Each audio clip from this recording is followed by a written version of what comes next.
Hello students, today we will do Principles of General or Administrative Management given by Henry Fayol. Who was he? His biography. Here you go. Henry Fayol. He was a French mining engineer. Okay, French mining engineer. He worked there as MD.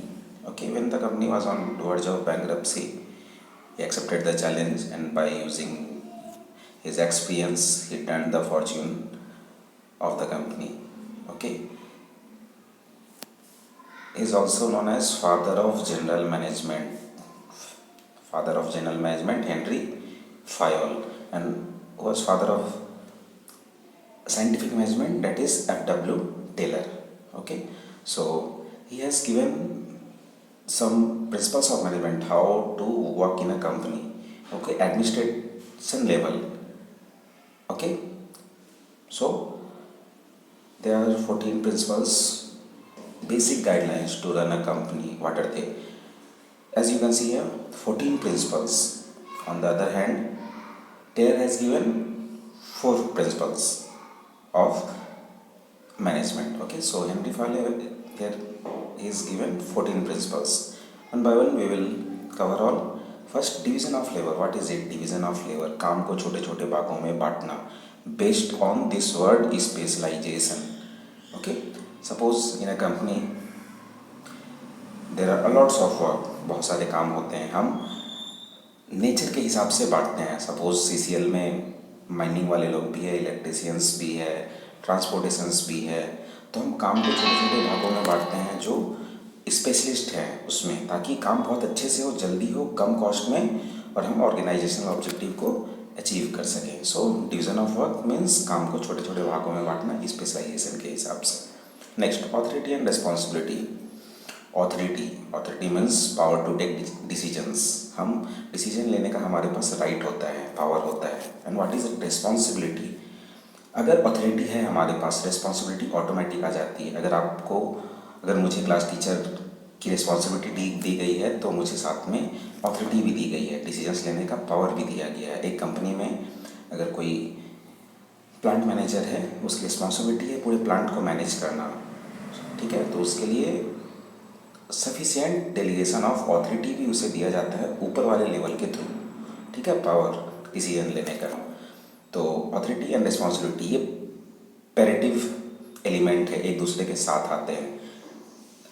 Suppose आपको authority मिल गई but आप responsibility नहीं निभा रहे हो. ठीक है, suppose in a case, तो ये मिसयूज़ है ऑथोरिटी का मिसयूज़ है. अगेन आपके पास रिस्पॉन्सिबिलिटी बहुत सारी है.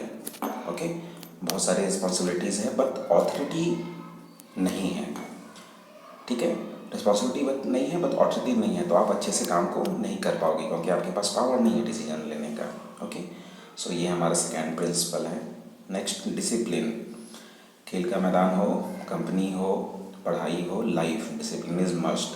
Successful organisation requires the common effort of workers. हर एक वर्कर एक कॉमन एफर्ट करेगा डिसिप्लिन को मेंटेन करने के लिए. नहीं करने से ऑब्वियस ही बात है पेनाल्टीज मिलती है, कंपनी में भी, लाइफ में भी, और मिलनी भी चाहिए. So discipline is a major principle of Henry Fayol. उन्होंने बताया कुछ भी हमें करना है डिसिप्लिन में हमें करना होगा. Okay, next, unity of command. What is it? Unity of command. Workers should receive orders from one manager. Means आपको कमांड कोई एक ही मैनेजर करेगा, आप उसी के लिए अकाउंटेबल होंगे. ठीक है, means workers should receive orders from only one manager, one employ one boss. ठीक है, हमारे पास एक बॉस वाला हिसाब किताब होना चाहिए. इसको हम बोलते हैं यूनिटी ऑफ कमांड. बहुत लोगों से आपको ऑर्डर मिलेगा, कमांड मिलेगा, आप फ्रस्ट्रेट हो जाओगे. सो हेनरी फायोल ने बताया सिंगल बॉस वाला कॉन्सेप्ट. ठीक है, किसी एक इंसान को कोई एक इंसान ही बहुत अच्छे से ऑब्जर्व करेगा, कमांड करेगा. एक बेसिक गाइडलाइन हम चीज़ों को कैसे मैनेज करते हैं. Okay, next, unity of direction.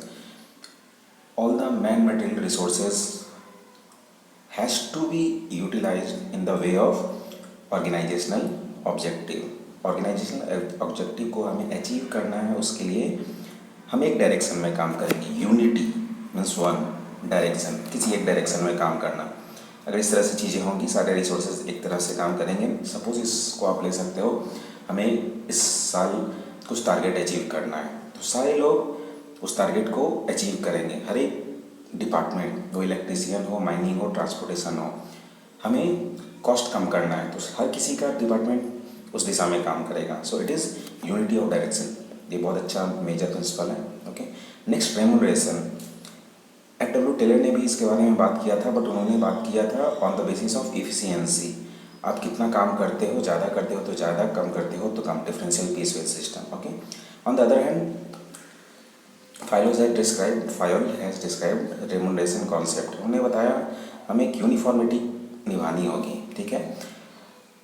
Condition आपको सही देना होगा, ठीक है। पैसे के साथ आपको एक अच्छा वर्किंग कंडीशन भी देना होगा, एक अच्छा लाइफ भी देना होगा अपने एम्प्लॉइज़ को। ये सारी चीज़ें आपको, उनको ट्रेनिंग भी देनी है, आप उनको अच्छे फ्यूचर के लिए प्रिपेयर करोगे, ठीक है। वो मोटिवेट होकर आपके लिए अच्छे से काम करेंगे ऑर्गेनाइजेशनल ऑब्जेक्टिव को अचीव करने के लिए। Most of the times I am saying this, organisational objective को अचीव करना efficiently and effectively throughout this topic, whole topic management, हम इस चीज़ को करने वाले हैं। हम चीज़ों को क्यों मैनेज करेंगे? कम कॉस्ट में हम बहुत अच्छे से काम करें, ताकि कस्टमर सेटिस्फैक्शन हम बहुत अच्छे से दे सकें, हम जिस भी कंसर्न इंडस्ट्री में है या फील्ड में है। Okay, next principle is that subordination of individual interest to the general interest. What is it? Subordination, ठीक है। सबऑर्डिनेशन करना किसका? Individual interest. सपोज आप ग्रो करना चाहते हो, ये बाद में आएगा, पहले क्या आएगा? General interest. पहले कंपनी का एक जनरल इंटरेस्ट होना चाहिए, हर एक एम्प्लॉई का अपना इंटेंशन बाद में। As you can see here, the interest of one person should not take priority over the interest of organisation as a whole. पहले हमें ऑर्गेनाइजेशन के बारे में सोचना है, फिर अपने बारे में सोचना है। So this is general concept, ये बेसिक चीज़ें होती है। पहले हमें देश के बारे में सोचना है, फिर अपने बारे में सोचना है, ठीक है। सो today we have finished 7 principles of management, administrative management, general management given by Henry Fayol. Next we will do in our next chapter. Okay.